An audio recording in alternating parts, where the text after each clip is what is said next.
Hindi ko inaasahan nakikita pala ako sa pag-affiliate dito sa TikTok gamit lang ang AI. At tara, tuturuan kita. Una mong gawin is maghanap ka ng model sa Pinterest. Search mo lang, outfit check. Tapos if nakahanap ka na, i-download mo lang, then punta ka sa TikTok shop. Click mo yung trending at maghanap ka ng pwede mong ibenta. Then if nakahanap ka na, i-click mo lang at i-screenshot mo. Then punta ka na sa ChatGPT.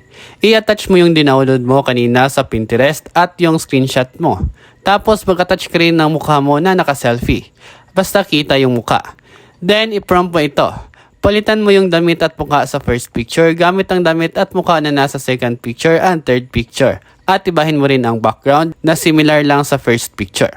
Pagkatapos, mag-generate na yan ng image na may product na binebenta mo, na iba yung background at medyo hawig mo yung muka, kaya iwas sa copyright content. I-download mo lang, tapos i-type mo ulit sa ChatGPT ito. Bigyan mo ako ng prompt para sa image to video, at may kasamang voiceover na hook na nagbebenta ng Korean fashion pants, at mag-focus ka lang sa movement, camera angle, and posing. Ibahin mo ang scenario every 4 seconds. Pagkatapos, i-copy mo lang yung prompt na binigay niya. Then, punta ka sa Google at search mo, Flow Lab. Then, click Create with Flow. Tapos, mag-login ka muna. Then, click New Project. Punta ka lang dito at i-click mo ito. At i-upload mo yung image kanina na binigay sa iyo ni ChatGPT. Pagkatapos mong ma-upload, click mo lang tong plus sa baba at i-click mo yung image kanina na in-upload mo. At click mo lang ito. Palitan mo ng video yung image.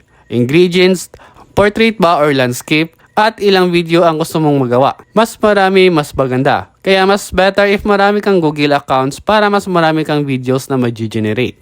Pagkatapos mong ma-generate, may video ka na pwede mong i-edit or pwede mo diretso i-upload sa TikTok. For me, mas maganda siya i-edit.